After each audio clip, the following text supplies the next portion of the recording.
In this video, we're going to talk about exponential functions and what they are. We're going to start by looking at some examples. F of x equals 2 to the x, and g of x equals 10 to the x.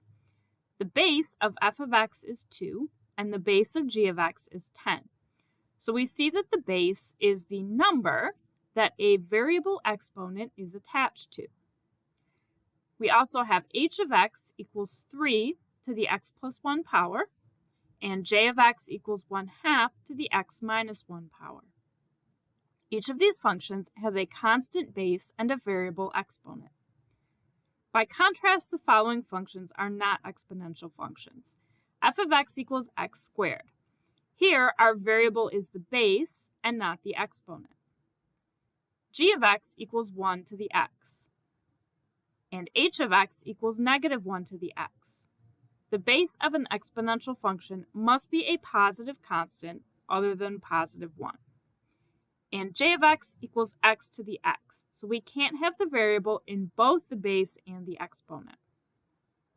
So question 8 says what makes a function exponential? So we must have a constant base with a variable exponent. The base must be positive and not 1. Notice that we can have just x in the power, or we could have x with some other things. Added, subtracted, multiplied, divided, other numbers can be in there as well. So question 9 says, why can't the base of an exponential function be 1? Think about what happens when you try to plug in different numbers for x. So let's try this out. If we put 1 to different powers, like we could try 1 to the 5th, we could try 1 to the 84th, we see that we get 1 regardless of what we put in for the power. So it's not very interesting because we always get 1. And the reason that that happens is because 1 multiplied by itself is 1, so it doesn't matter how many times you multiply it, you're still going to have 1. So, because 1 to any power is 1. So it's a little bit different from when we have something else as our base. Question 10 says, why can't the base of an exponential function be negative? Think about what happens when you try to plug in a fraction like 1/2 for x. So go back to our examples here. I'm going to try to use a negative base like -6, and I'm going to try to raise it to the 1/2 power. I get undefined.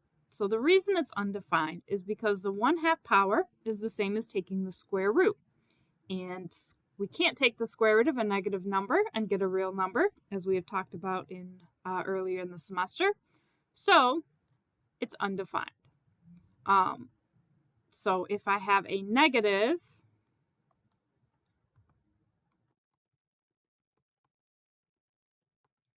raised to the 1/2 power,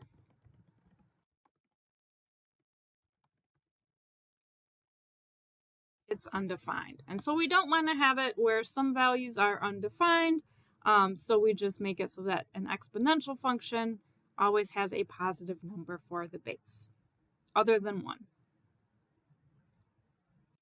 Now we're going to use the decimal scientific calculator to evaluate these. So bring that back up here. We'll start with 2 to the 3.4 power. And we get 10.556, depending on how I would want to round that.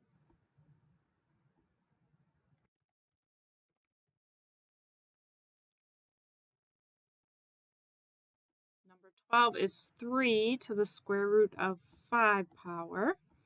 I can plug in square roots for x as well as whole numbers and decimals, fractions. So we get 11.66475 Rounding to 3 digits after the decimal point would be 11.665.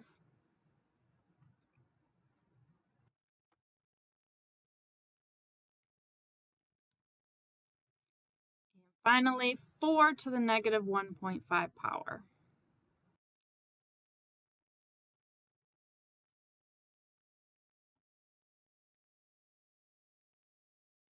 And that gives us 0.125.